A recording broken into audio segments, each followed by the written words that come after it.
টানা ২১ ঘন্টার শ্বাসরুদ্ধকর আলোচনা। বিশ্ববাসীর তীক্ষ্ণ নজর ছিল ইসলামাবাদের দিকে। সবাই আশা করেছিল হয়তো দীর্ঘদিনের শত্রুতা ভুলে বরফ গলবে ইরান ও যুক্তরাষ্ট্রের। কিন্তু রোববার সকালে সব আশায় পানি ঢেলে দিলেন মার্কিন ভাইস প্রেসিডেন্ট জেডি ভান্স। কোনো চুক্তি ছাড়াই শেষ হলো ঐতিহাসিক ইসলামাবাদ টকস। কিন্তু কেন এই ব্যর্থতা? ইরান কি তবে পারমাণবিক অস্ত্র বানানোর পথেই হাঁটছে?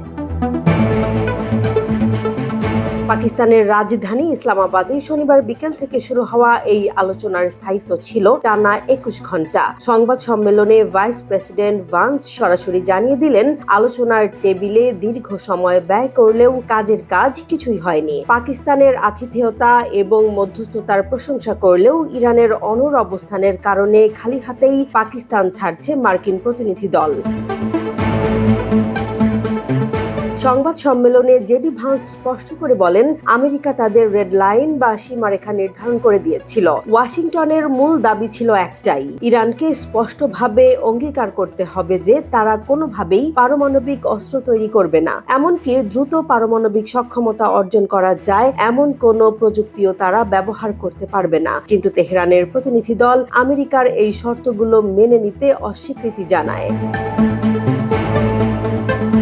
যদিও এই আলোচনায় পাকিস্তান সরকারের ভূমিকা ছিল প্রশংসনীয়। প্রধানমন্ত্রী শাহবাজ শরীফ এবং সেনাপ্রধান আসিম মুনিরের আন্তরিক প্রচেষ্টায় দুই দেশকে এক টেবিলে আনা সম্ভব হয়েছিল। জেডি ভান্সের মতে আলোচনার এই ব্যর্থতা পাকিস্তানের নয়, বরং ইরানের অনমনীয় মনোভাবের ফলাফল। ২১ ঘন্টার ব্যক্তিগত আলোচনার সব গোপন তথ্য ফাঁস না করলেও মার্কিন ভাইস প্রেসিডেন্ট ইঙ্গিত দিয়েছেন যে ইরান দীর্ঘমেয়াদী কোনো শক্তিশালী প্রতিশ্রুতি দিতে রাজি হয়নি।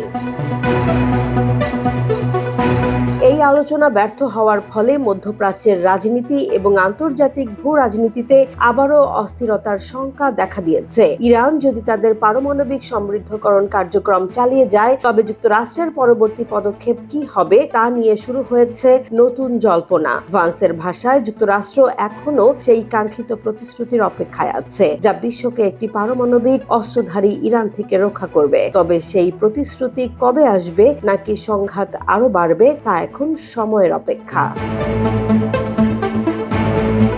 জেসমিন জাহান, নিউজ ডেস্ক, জনবাণী।